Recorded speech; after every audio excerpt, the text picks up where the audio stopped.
한번 따라서 하겠습니다. 구주를 기다리는 사람들. 네, 오늘 말씀의 제목입니다. 오늘 대강절 네 번째 주일, 앞으로 성탄절이 5일 남았습니다. 그래서 오늘 그동안 잠시 살펴보던 로마서 말씀을 내려놓고 성탄에 관련된 말씀을 함께 나누고자 합니다. 그리고 금요일 성탄절에는 또 오늘 같은 본문을 가지고 예수님의 탄생을 우리가 함께 축하하면서 서로 기뻐하고 또 위로하고 또 사랑을 나누는 그런 아름다운 기회가 다 되시기를 우리가 간절히 원합니다. 수년 전에 아폴로 15호를 타고 우주여행을 했던 우주비행사 제임스 오웬이라고 하는 사람이 있습니다. 이 사람이 아주 믿음이 좋았던 사람인 것 같습니다. 그가 달에 착륙하자 평소에 그 마음속에 끊임없이 외웠던 성경 말씀이 그의 마음속으로도 떠올랐다고 합니다. 우주에 너무나 그 광활하고 아름다운 그 신비로운 장면을 눈으로 직접적으로 목격하면서 눈앞에 있는 그 장관을 직접 바라보면서 떠올랐던 말씀이 시편 19편의 말씀이었답니다. 여러분 19편 1절부터 4절을 한번 다 같이 한번 보죠. 시작. 하늘이 하나님의 영광을 선포하고 궁창이 그의 손으로 하신 일을 나타내는도다. 날은 날에게 말하고 밤은 밤에게 지식을 전하고 언어도 없고 말씀도 없으며 들리는 소리도 없으나 그의 소리가 온 땅에 통하고 그의 말씀이 세상 끝까지 이르도다. 네, 아멘. 하나님이 해를 위하여 하늘에 장막을 베푸셨도다. 아멘. 네. 여러분 시편 19편 방금 우리가 읽은 이 말씀이 창세기 1장과 매우 관련되지 않겠습니까? 그가 달의 표면을 밟으면서 하나님에게 위대한 창조가 그렇게 떠올랐던 것입니다. 그래서 하늘이 하나님의 영광을 선포하고 궁창이 그의 손으로 하신 일을 나타내는도다. 그는 하나님을 찬양하지 아니할 수가 없었던 것입니다. 여러분 그 장면을 상상만 해도 너무나 황홀했을 그의 마음이 연상이 됩니다. 그가 임무를 마치고 돌아올 때 우주선 창밖으로 내다보이는 조그만 공 같은 그런 행성이 눈앞에 보였다고 합니다. 근데 그 축구공만하게 보이는 그 아름답게 비치고 있는 그 별을 보았는데 그것이 바로 지구였다는 것입니다. 그 지구를 보는 순간 그의 마음속에 또 하나의 말씀이 깊게 떠올랐습니다. 그게 요한복음 3장 16절 말씀이 떠올랐다고 합니다. 여러분 우리가 잘 아는 요한복음 3장 16절 다 같이 하겠습니다. 시작. 하나님이 세상을 이처럼 사랑하사 독생자를 주셨으니 이는 그를 믿는 자마다 멸망하지 않고 영생을 얻게 하려 하심이라. 아멘. 그 어윈의 마음속에 여러분 왜 이 말씀이 떠올랐을까요? 광활한 우주를 그가 경험하고 오면서 자신의 눈앞에 펼쳐져 있는 창밖으로 보이는 조그만 그 행성 지구를 보다 보니까 저 작은 행성에 하나님이 저 광활한 우주를 만드신 그 하나님이 그 작은 행성에 이 엄청난 사랑을 쏟아 부었다라고 하는 사실이 그의 마음속에 깊이 떠올랐던 것입니다. 그래서 하나님의 그 위대한 사랑을 생각하면서 그는 요한복음 3장 16절의 말씀을 다시 기억하면서 큰 은혜 속에 젖었다고 합니다. 그는 엄청난 감동 속에 하나님 앞에 이런 질문이 터져 나왔다고 합니다. 하나님이여, 저 지구, 저 축구공만한 저 지구를 하나님이 무엇 때문에 특별한 관심을 가지셨나이까? 이 우주 안에는 수억만 개의 별들이 있는데 그 많은 별들 가운데 가장 작은 것 중에 하나라고 할 수 있는 저 지구를, 그 속에서 우글거리고 살고 있는 저 인간들을 특별히 기억하시고 사랑하셔서 하나님 자신이 사람이 되어 저 지구 속으로 들어오셨다니, 우리를 구원하려 하셨다니, 하나님이여, 저 지구가 어찌 하나님의 눈에는 그렇게 아름답고 위대하게 보였단 말입니까? 그는 스스로 마음속으로 그렇게 질문을 하면서 지구를 바라보니 너무나 감사가 넘쳤다고 고백을 하고 있습니다. 사랑하는 성도 여러분, 오늘 우리는 우리 주님이 세상에 태어나신 성탄을 기념하고 하나님께 경배하는 대강절 네 번째 주일을 맞이하여 하나님 앞에 나와 예배를 드리고 있습니다. 여러분, 예수님이 탄생하셨다는 것은 엄밀히 말해서 하나님 자신이 사람으로 이 세상에 오셨다는 것입니다. 여러분, 그래서 불경스러운 표현이지만 하나님이 탄생하신 것입니다. 창조주 하나님 앞에 어찌 탄생하셨다라고 하는 말로 표현하기가 너무나 불경스럽지만 실제적으로 하나님이 이 세상에 탄생하신 것입니다. 예수님과 하나님은 본체가 한 몸이기 때문에 한 하나님이십니다. 그러기에 예수님이 세상에 오셨기에 태어나셨다는 말을 사용하는 것뿐이고 사실은 하나님 자신이 이 세상에 사람의 몸을 입고 이 땅에 오신 것이죠. 여러분, 이 불가사의한 사건을 무슨 말로 설명을 하며 우리가 얼마나 지식을 동원하고 연구를 하려고 해도 이해할 수가 있겠습니까? 우리의 머리로는 도저히 이해할 수가 없는 불가능한 불가사의한 그런 사건인 것입니다. 하나님 우리에게 문학적인 재능을 주셨습니다. 그래서 문학적인 재능이 탁월한 사람들이, 특별히 영성이 뛰어나다고 하는 영적 지도자들이 글로써 예수님의 탄생에 대한 묘사들을 많이 기록을 했는데요. 대부분 그저 그렇고 그렇습니다. 왜냐하면 이 놀라운 신비한 일을 우리의 짧은 언어로 담기에는 너무나 부족하기 때문입니다. 그들의 글 가운데 영성신학자 필립 얀시라고 하는 사람이 쓴 글이 가장 마음에 와 닿아서 여러분들에게 잠시 소개하고자 합니다. 여러분, 제가 잠시 읽겠습니다. 잘 들으시기 바랍니다.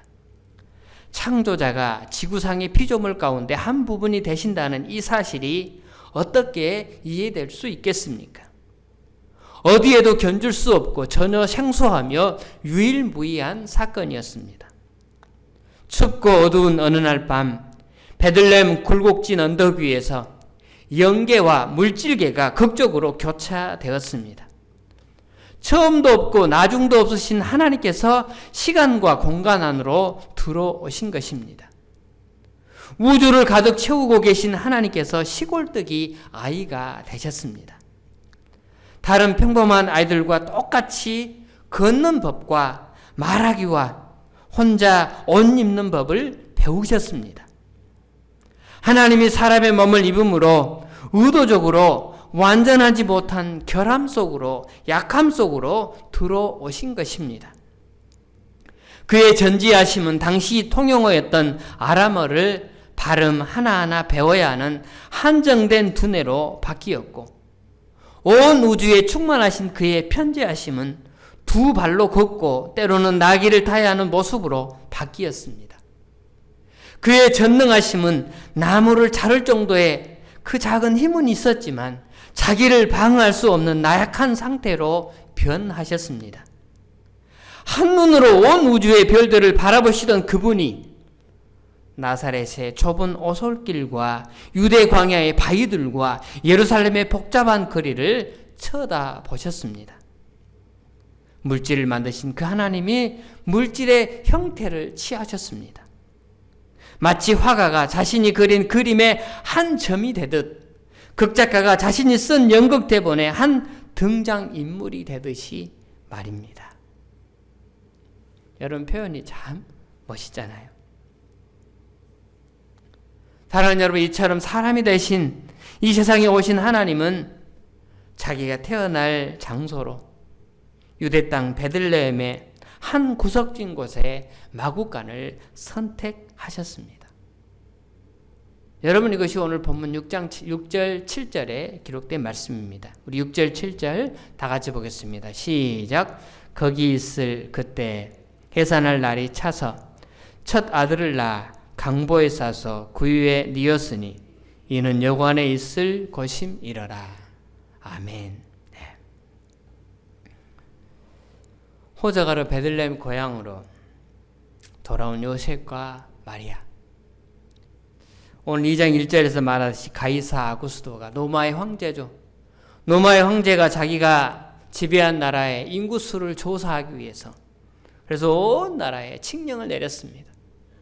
호적을 다시 해라. 그래서 전 인구의 숫자가 얼마만큼 되느냐. 여러분, 이것은 그 나라를 지배하면서 그 나라에게 세금을 걷기 위하여 참으로 중요한 것입니다. 그래서 그것을 파악하기 위하여 호적을 하라고 명령하였던 것입니다. 로마의 황제의 명령을 따라 요셉과 마리아가 베들레헴 고향으로 갔습니다. 그리고 빈방을 찾습니다. 빈방이 있습니까? 빈방이 있습니까? 이곳저곳을 찾아다니며 빈방을 애타게 찾아다녔지만 빈방은 구할 길이 없었습니다. 자기들처럼 똑같이 수많은 사람들을 호적하기에 온 사람들로 인산인해를 이루었기 때문입니다. 배부른 아내가 언제 해산할지 모르는 상황에서 그들에게는 얼마나 빈방이 원했겠습니까? 하지만 빈방이 없습니다. 어쩔 수 없이 있으리라도 피하기 위해서 찾아간 곳이 마구간이었습니다. 마리아가 갑자기 산기를 느끼기 시작하면서 애를 낳아야 될 긴박한 순간이 되었습니다. 어떻게 합니까? 그들은 짐승의 먹이를 담아주던 그 구유 먹이통을 털어서 적당히 씻은 다음에 거기에다가 자신이 걸치고 온 보자기를 펼쳤습니다. 그리고는 낳은 아기를 그 구유에 누이도록 했던 것입니다. 남편 요셉은 부랴부랴 옆집으로 달려가서 물을 끓여 양동이에 담아가지고 와서 아내인 산모를 수반하고 그 아기를 씻기고 했을 것입니다. 자, 여러분, 이것이 전능하신 하나님이 이 세상에 오셨을 때 태어난 장면이었고 그 장소였습니다. 마구간에는 짐승들이 이리저리 다니면서 배설한 그 오물들이 풍기는 악취가 가득하였고 천장에는 거미줄이 여기저기 매달려 있고 쥐들이 들락거리는 그 고약한 어두침침한 그 마구간을 하나님이 당신이 출생할 장소로 선택하셨던 것입니다. 저는 어려서 시골에 살았기 때문에 저희 집에 소를 키워서 마구간이 어떤 곳인 줄을 잘 압니다. 정말 거기에 엎드려서 뭘 한다는 것은 상상할 수도 없고 거기서 눕는다는 것은 차라리 죽는 편이 나을지도 모릅니다. 5만 가지 기생충들이 다 기어다니는 곳입니다. 그런데 바로 그곳에 하나님이 자신이 태어날 장소로 선택하셨고 그곳에 오셨던 것입니다. 사랑하는 여러분, 우리는 이 사실을 어떻게 받아들여야 할까요? 얼마나 우리를 사랑하시기에 그렇게 해서라도 이 세상에 태어나지 아니하면 안 되겠다고 생각하신 하나님이 그렇게 마구간에 오신 그 하나님의 마음을 여러분 우리가 어떻게 읽을 수가 있을까요?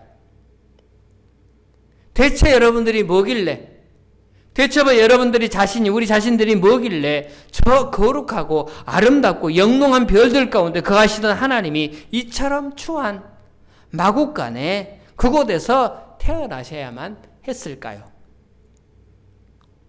오늘 우리는 주님의 그 마음을 우리가 읽어야 합니다. 여러분, 여기에 핵심의 키포인트가 있는 것입니다. 우리는 그 주님의 그 마음에 담긴 사랑을 우리가 조금이라도 읽을 수만 있다면, 그리고 주님의 그 마음을 우리의 가슴 속에 담고 여러분들이 돌아갈 수만 있다면 참으로 행복한 순간이 될 것입니다. 천사는 이렇게 하나님이신 예수 그리스도가 마구간에 태어나신 것을 일컬어서 온 백성에게 미칠 큰 기쁨의 좋은 소식이라고 말합니다. 여러분, 천사가 전했던 그 소식을 한번 볼까요? 10절 말씀 다 같이 봅니다. 시작. 천사가 이르되 무서워하지 말라. 큰 기쁨의 좋은 소식을 너희에게 전하노라. 온 세상 사람들이 다 들으면 기뻐할 너무나 좋은 소식을 너희에게 전한다. 그런데 여러분 그 소식이 어떤 소식입니까? 11절 말씀이죠. 11절 말씀 다 같이 봅니다. 시작. 오늘날 다윗의 동네 너희를 위하여 구주가 나셨으니 곧 그리스도 주시니라. 온 세상 사람들이 기뻐할 그 소식은 오늘날 다윗의 동네 너희를 위하여 구주가 나셨다라고 하는 그 소식인 것입니다.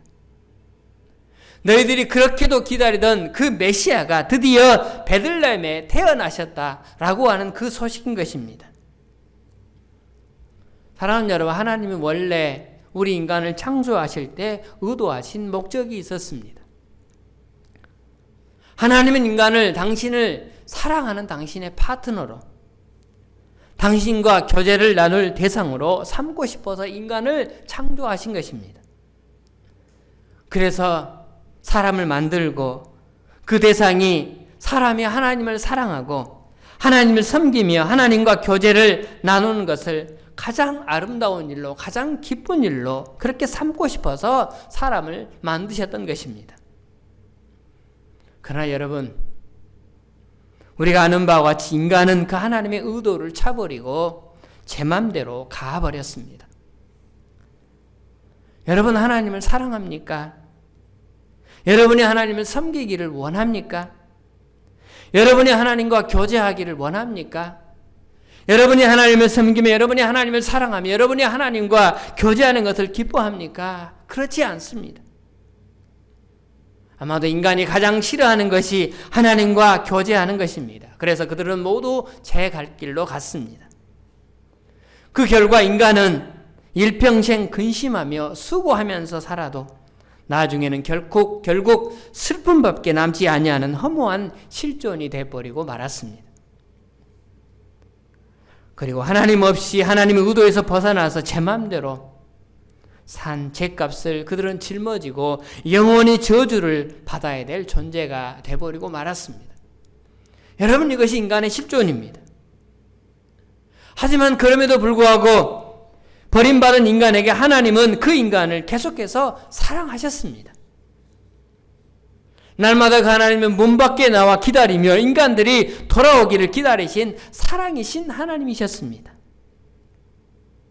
마침내 하나님은 당신의 원래 의도대로 우리 인간을 회복시키시기로 작정하셨습니다. 어떻게 하면 저것들이 나를 사랑할 수 있게 만들까? 어떻게 하면 저것들이 나를 섬기는 것을 인생의 가장 기쁨으로 여기는 자들로 저들을 만들까? 어떻게 하면 나와 교제하는 것을 가장 행복한 일로 생각하는 사람이 되도록 만들까? 하나님이 원래 의도대로 사람들을 바꾸기로 작정하셨습니다. 그러다 보니 그 일은 하나님 당신이 세상으로 가야만 되는 일이었습니다. 저 높은 곳에 앉아 있어야만 가지고는 될 일이 아니었습니다. 마침내 하나님은 드디어 결단하셨습니다. 내가 가야지. 그리고는 그 거룩한 보좌에서 일어나셔서 그 아름다운 어의를 벗으시고 온 세상에 만왕이 입으실 그 어의를 벗으시고 친히 베들레헴 마구간에 구유로 내려오신 것입니다. 그리고 그분은 우리가 흘리는 눈물을 그분도 흘려보기를 원했고, 우리가 당하는 그 고통을 함께 나누기를 원했고, 우리가 무서워하고 두려워하는 것을 우리 하나님도 우리 예수님도 함께 경험하기를 원하셨습니다. 그래서 하나님은 친히 세상에 그렇게 오신 것입니다. 마침내 그분은 우리의 모든 죄값을 짊어지시고 십자가에서 죽으셨습니다. 그리고 다시 부활하셨습니다. 여러분, 드디어 우리를 구원하신 구원자가 이 세상에 임하신 것입니다. 우리를 죄와 사망에서 구원하실 하나님이 우리를 찾아오신 것입니다. 우리에게는 이제는 절망이 아닙니다. 희망입니다. 이제는 슬픔이 아니라 기쁨입니다. 이제는 우리는 날마다 낙담이 아닙니다. 소망스러운 미래가 기다리고 있는 하나님의 친백성이 된 것입니다. 날마다 우리는 하나님을 사랑할 수 있습니다. 날마다 하나님을 섬기고 날마다 하나님과 교제하는 것을 인생의 가장 큰 기쁨과 행복으로 느끼는 거룩한 거듭난 새로운 피조물이 될 수가 있었습니다. 오늘 이와 같은 구원을 주시는 이가 오셨으니 이들에게 얼마나 큰 기쁨이요, 얼마나 큰 놀라움이요, 이들 모두가 어찌 기뻐하지 않을 수가 있겠습니까? 하지만 그날 그 현장에 그럼에도 불구하고 하나님께서 구주로 이 세상에 오셨음에도 불구하고 실제로 모든 사람들이 기뻐하는 것은 아니었던 것입니다. 예수님이 세상에 오신 것을 놓고 모두가 기뻐 춤을 추며 그들을 영접했는가? 아니라는 사실입니다.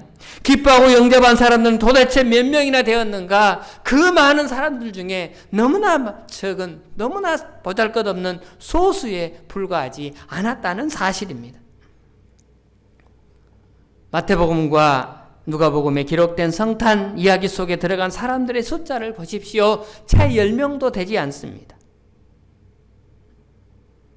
그렇다면 도대체 누가 구원자로 오실 예수님을 기뻐하고 즐거워할 수가 있겠습니까? 오늘 우리는 성탄을 기뻐했던 그들을 놓고 누가 구주로 오신 하나님을 기뻐할 수 있으며 누가 그분을 영접할 수 있으며 성탄 이야기에 등장하는 사람들을 통해서 우리는 그 해답을 함께 찾아보고자 합니다. 어떤 이가 누가 구주로 오신 그 예수님 때문에 참으로 진정한 기쁨을 누릴 수가 있는가? 첫 번째로 어떤 사람들이 예수님 영접하고 기뻐할 수 있었습니까? 이 세상에서 천대받은 사람들, 무시받은 사람들입니다. 그들은 가난한 자들이었고 짓밟힌 자들이었고 그들은 인생에서 실패한 자들이었고 병든 자들이었고 죄인으로 몰린 자들이었습니다. 이런 사람들이 예수님의 오심을 기뻐하고 영접했었던 것입니다. 여러분, 예수님의 길을 예비하게 6개월 먼저 왔던 세례요한, 그 세례요한의 육신의 아버지 사가랴와 그의 어머니 엘리사벳은 어떤 사람들입니까? 물론 사가랴는 제사장이긴 했습니다만 아주 평범하고 무능한 그런 제사장이었습니다. 그래서 자기 아들에게 일어날 일에 대해서도 그는 믿음으로 화답하지 못했던 것입니다. 그러다가 6개월 동안 그는 벙어리로 살았죠. 이들은 평생 자식이 없어서 외롭게 살다가 이제는 죽을 날을 기다리는 노구의 몸을 이끌고 사는 세상적으로 자랑할 것이 하나도 없는 그런 사람들이었습니다. 또한 예수님이 이 세상에 오시도록 하는데 요셉이라는 육신의 아버지와 육신의 어머니 마리아는 어떤 사람들입니까? 이들은 10대 초반이나 20대 초반에 10대 후반이나 20대 초반에 아주 젊은 나이에 약혼한 사이였습니다. 그들은 평생 목공소를 운영하면서 살아야 되는 평범한 생활을 가지고 살아야 될 시골 촌뜨들이었습니다. 갈릴리의 63기가 되는 마을 가운데 나사렛은 아예 이름도 끼지 않는 후진 곳입니다. 그런데 그곳에 살았던 사람들입니다. 그러니 별 볼 일 없는 곳에서 태어나서 살다가 그저 그렇게 한 생을 살다가 가야 될 그러한 사람들입니다. 세상적으로 전혀 자랑할 것이 없는, 내놓을 곳이 없는 그런 사람들입니다. 오늘 본문에 등장하는 예수님의 탄생 소리를 듣고 찾아온 목자들을 보십시오. 이들은 남의 양떼들을 밤새 지켜주는 것을 업으로 사는 사람들입니다. 그들 중에는 제 이름 석자도 제대로 쓰지 못하는 무식쟁이들이 많을 것입니다. 성전에 가서 예배를 드릴 때에도 바깥 마당에 뜰에서 그냥 이방인처럼 구경하다가 돌아가야 될 사람들이 바로 이들입니다. 이들은 아주 천민들입니다. 너무나 보잘것없는 이들에게 구주의 오심은 참 기쁨이었다는 사실입니다. 예수님이 태어나시고 낳은 지 8일 만에 할례를 행하죠. 그 할례를 행한 후에 성전에 제사를 드리러 갔을 때 그 예수님의 탄생을 사람들에게 막 자랑했던 시므온이라고 하는 선지자, 그는 어떤 사람입니까? 너무나 초라한 사람입니다. 그때 예수님을 안고 기뻐했던 할머니 안나라고 하는 노파, 그도 초라한 사람입니다. 이들은 평생 외롭게 산 사람들입니다. 안나 같은 사람은 결혼한 지 7년 만에 과부가 되어서 무려 84년 동안 아무런 혈육이 없이 그저 성전에서 날마다 심부름이나 해주고 먹을 것이 없으면 금식해야 될 그런 처절한 삶을 살았던 할머니 노파였습니다.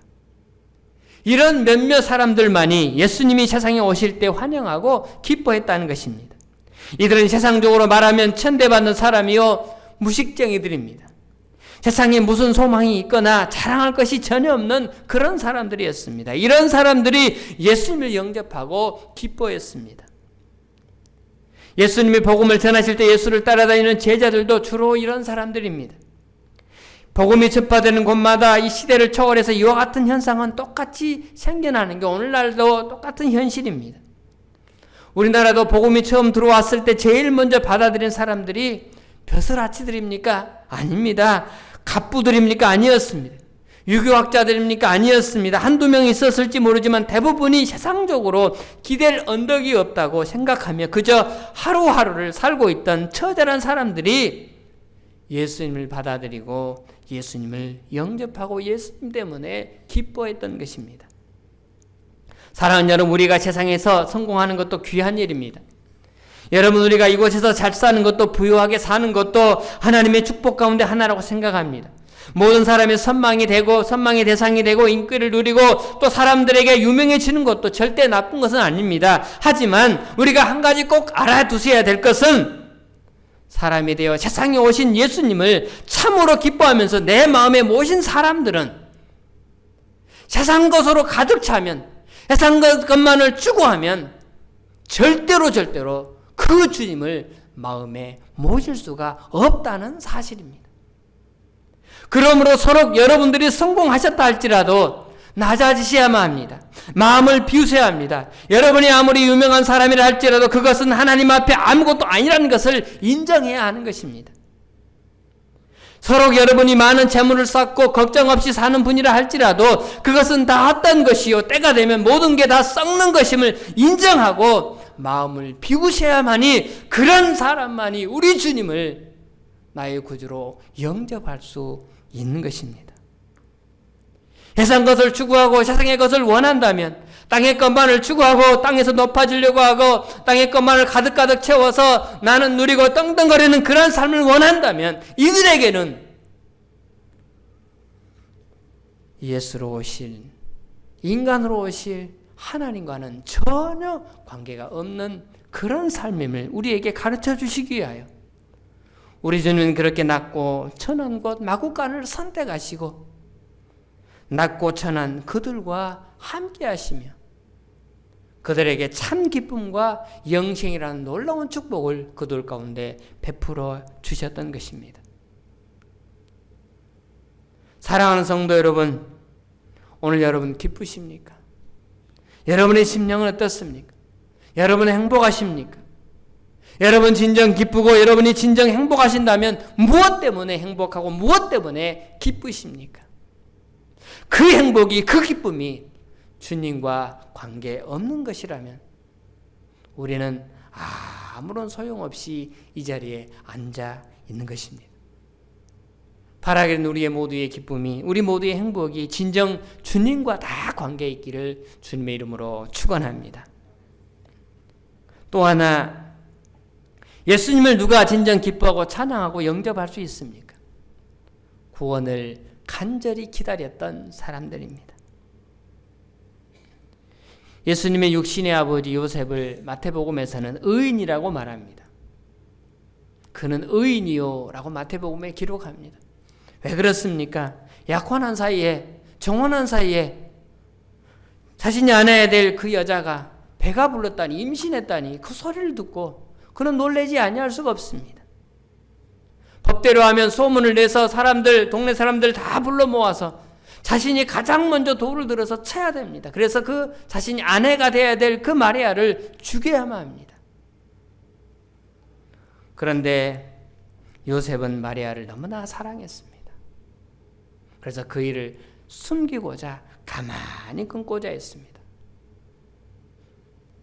천사가 나타나서 요셉에게 그 일은 성령으로 잉태한 것임을 알려주었고 그리고는 천사가 요셉에 대하여 평가하기를 그는 의인이요 라고 말합니다.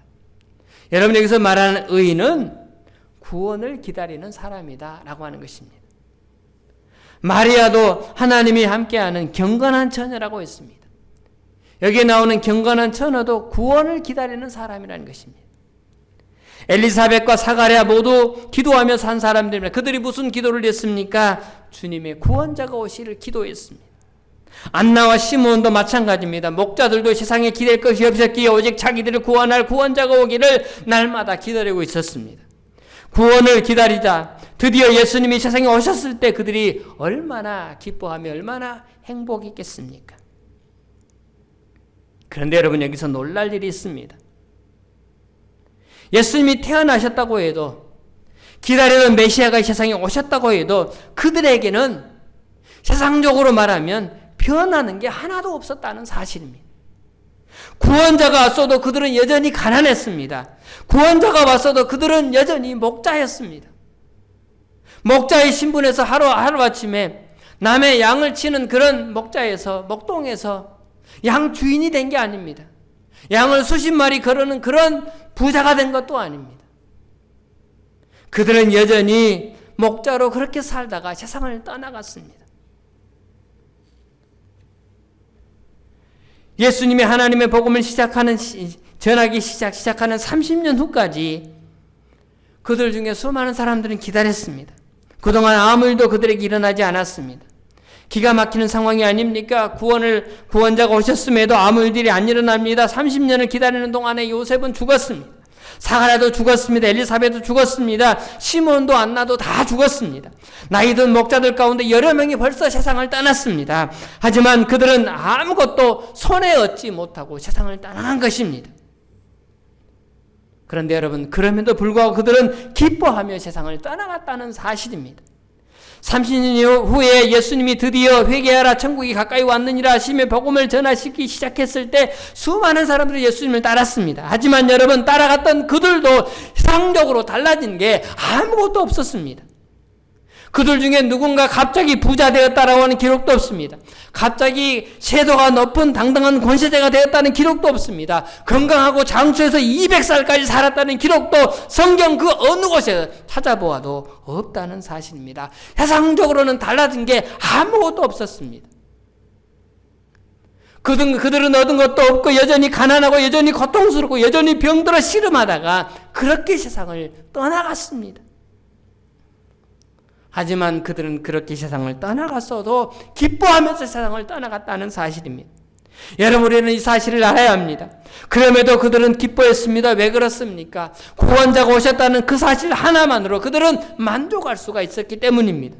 왜 그렇습니까? 그 구원자가 그들에게 베풀어준 마지막 그 구원, 천국이라고 하는 놀라운 천국의 영광을 그들은 내다볼 수 있는 눈을, 바라볼 수 있는 눈을 그들은 갖게 되었기 때문인 것입니다.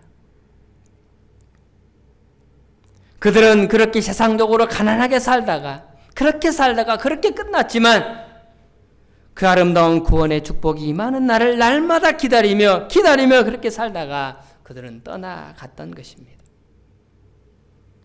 로마서 8장 24절 25절 말씀, 여러분 우리 같이 한번 읽겠습니다. 시작. 우리가 소망으로 구원을 얻었음에 보이는 소망이 아니니 보는 것을 누가 바라리요. 25절. 만일 우리가 보지 못하는 것을 바라면 참음으로 기다릴지니라. 우리가 소망으로 구원을 얻었습니다. 보이는 소망이 아닙니다. 보는 것을 누가 바라리요. 그들은 알았습니다. 구원이 눈으로 보여지는, 그래서 땅의 것들이 차곡차곡 차이고 이만큼 산처럼 쌓이는 것이 구원이 아니라는 것을 알았습니다. 그들은 눈에 보이지 않는 소망, 눈에 보이지 않는 그 구원을 소망하면서 끝까지 인내하며 그때를 기다렸던 것입니다. 사랑하는 여러분, 어떻게 보면 세상 사람들이 볼 때는 웃긴다 할지 모르지만 그들은 기다리다가 그렇게 예수님이 부를 때 다 떠나갔던 것입니다. 사람들 보기에는 달라진 게 아무것도 없었습니다. 그들은 구원자를 발견했습니다. 그리고 그 구원자가 준비하신 하나님의 나라를 바라보고 그렇게 살다가 그 하나님의 나라로 들어가면 바로 그 일을 미리 바라보면서 그들은 세상에서 기뻐하며 감격하며 그렇게 살아갈 수가 있었던 것입니다. 사랑하는 여러분, 하나님이 세상의 것을 놓고 구원이라고 말하지 않습니다. 우리 주님은 세상의 것을 주시려고 육신에 머물러 이 땅에 오신 것이 아니라는 것입니다. 세상의 것은 아침에 피었다가 지는 꽃과 같은 것, 아무리 아름답고 영화로운 것이라도, 아무리 사람들의 눈을 번쩍 뜨게 하는 것이라도, 아무리 한순간 우리의 마음을 황홀하게 만드는 기쁨이라 할지라도 그것은 아침 안개가 사라지듯이 없어지는 것, 그런 것을 주려고 하나님이 인간에 머물러 이 땅에 오신 것이 아니라는 것입니다. 우리 주님은 영원히 없어지지 아니할 것, 하나님과 더불어 영원토록 누릴 하나님의 영광을 우리에게 주시려고 사람의 몸을 입고 이 땅에 오셨다는 사실입니다. 그러므로 그 구원자가 오실 날을 믿는 사람, 그 구원자가 오신 것을 믿는 사람, 세상적으로 달라질 게 없다 할지라도 예수님 때문에 기뻐하지 아니할 수가 없는 것입니다. 왜 그렇습니까? 그 이유는 무엇입니까? 우리에게 가장 좋을 날은 앞에 있다는 사실입니다. 여러분, 아직도 우리에게 가장 좋을 날을, 우리에게 가장 최고의 행복의 날은 앞에 있다는 사실이에요. 여러분, 앞에 있습니다. 우리의 생애 끝나는 날에 있습니다. 우리는 그곳을 바라보며 살아가는 사람들입니다. 우리는 그때까지 기다리며 기다리다 우리는 주님 부르시면 기쁨으로 나아가는 것입니다. 우리는 이 사실을 비로소 알 때 우리는 충만한 기쁨을 누릴 수가 있는 것입니다.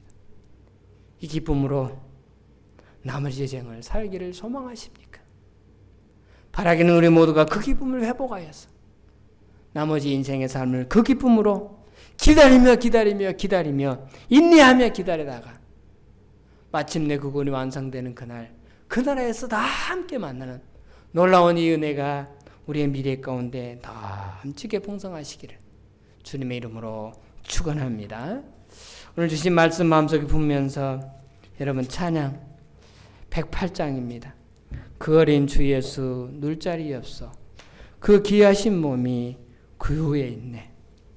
예수님 처음에 오실 때 구유에 누웠지만 주님이 이제 구유가 아닌 내 심령에 누르시옵소서. 내가 주분을 영접합니다 하는 마음을 가지고 우리 함께 찬양으로 나가도록 하겠습니다.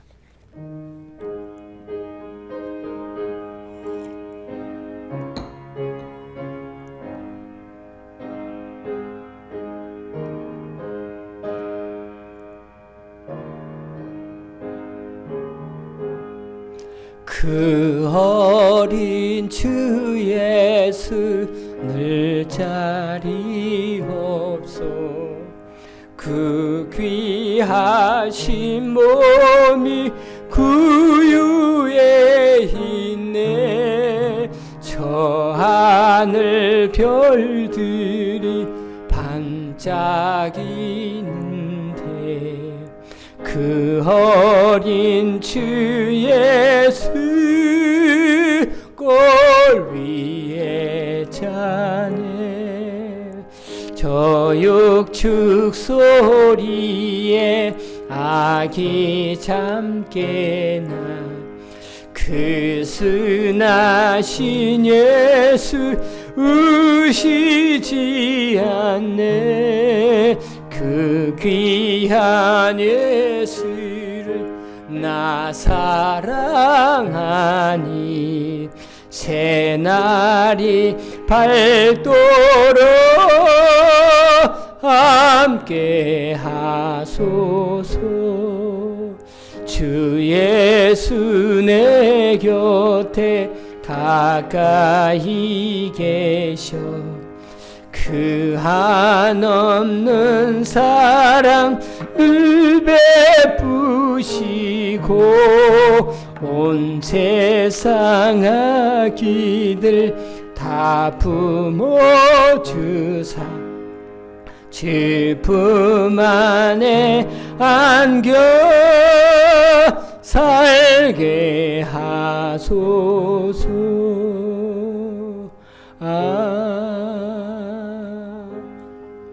주님, 이 땅에 나를 구원하기 위하여 구원자로 오신 주님, 낮고 천한 곳에 오신 그 이유를 우리가 다시 한번 깨닫습니다. 세상의 것, 땅의 것, 이 땅의 것으로는 그 주님을 기뻐할 수가 없다고 그것들을 다 내려놓고 영원한 하나님의 나라를 사모할 때 이 땅에 오신 그 주님이 나의 영원한 주님이 되시며 영원한 기쁨을 누릴 자로 이 땅의 삶을 살다가 마침내 그 일은 완성될 것이라고 아기 예수로 오신 그 주님을 이제 내 마음속에 다시 한번 굳게 영접하고 그 주님을 기뻐하고 그 주님을 감격하며 찬송하고 주께 영광 돌리는 우리의 모두의 남은 일생 되어지게 하여 주시옵소서. 오늘도 그 기분을 아는 자로 주님이 택해 주셔서 우리의 삶을 보살펴 주신 하나님의 그 은혜에 감사하여 예물을 준비하여 드립니다. 손길마다 주께서 갚으시고 하나님 풍성한 은총과 아기 예수 그리스도의 평강이 가정과 하시는 모든 일에 넘쳐나게 하여 주시옵소서. 특별히 내일이면 수술대 위에 누워야 될 사랑하는 딸, 하나님 그 모든 형편처지 다 아시고 지금껏 주님의 사랑으로 보살핌에 인도하여 주셨나이다. 하나님 주시는 지혜로 하나님 수술대 위에 누워야 하니 하나님 의사의 손길, 간호사의 손길, 약물의 손길 하나하나를 주님 붙잡아 주시고 실수하지 아니하고 수술을 잘 받고 온전하게 회복되어 기쁨으로 다시 우리 주님을 찬양하고요. 주 앞에 영광 돌리는 삶의 자리로 나가기에 하나님 모든 부분이 풍성하게 채워지는 복된 기간 다 되어지게 하여 주시옵소서. 건강한 모습으로 다시 밝은 모습으로 만나게 하여 주실 줄로 믿습니다. 동일한 은혜가 우리 모두에게 하나님의 놀라운 사랑으로 넘치게 하여 주실 줄로 믿사옵고 예수님 거룩하신 이름으로 기도드리옵나이다. 아멘.